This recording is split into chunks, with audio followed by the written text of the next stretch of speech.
I'm a guy who did something famous that you might have heard. It sounds a little like this.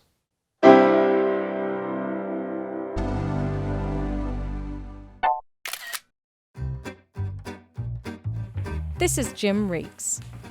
He worked for Apple as a sound designer in the 80s. His story starts with a lawsuit.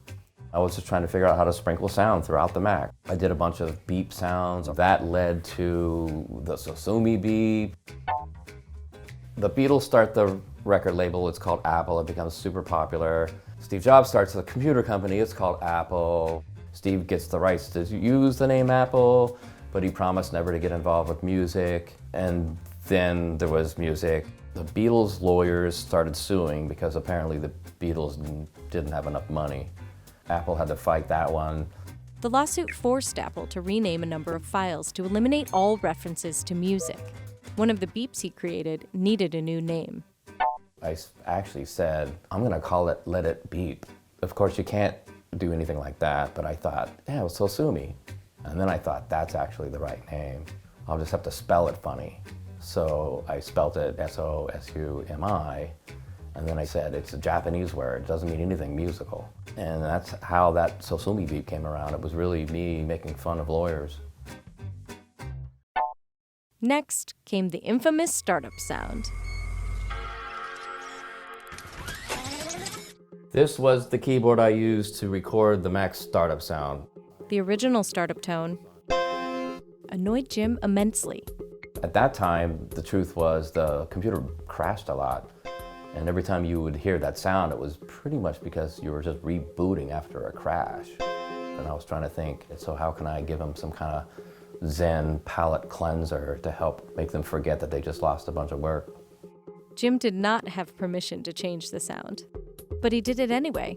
They thought you couldn't change the sound, but I happen to know the people that own the ROMs. And I built the sound and I gave it to them and I said, put this in there. And I did it really late in the project so that it wouldn't go through many review cycles. And I snuck it in late, and that's how it got there. Many engineers at Apple objected to the change.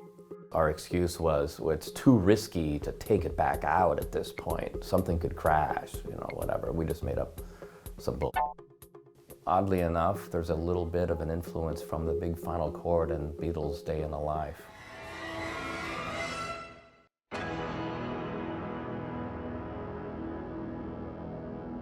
Years later, it became a signature sound for Apple. They even trademarked it. There's a few, like the Intel sound is a famous one, NBC's sound. Kind of silly, right? I'm playing a C major chord and it's famous and it's a copyright.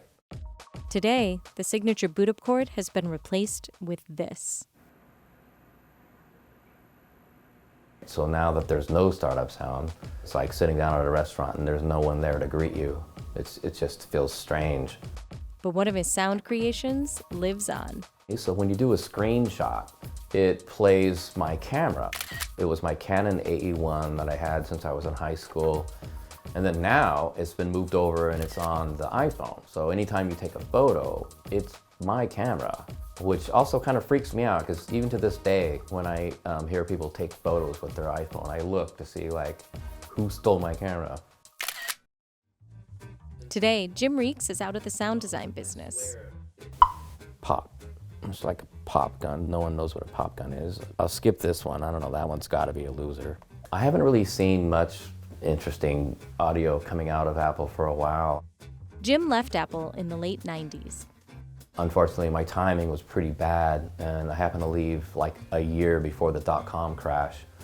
And I walked away from tens of thousands of Apple options that would have made me probably $8 million today if I had kept them.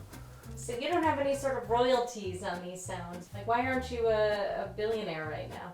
Yeah, well, you want to see a man cry?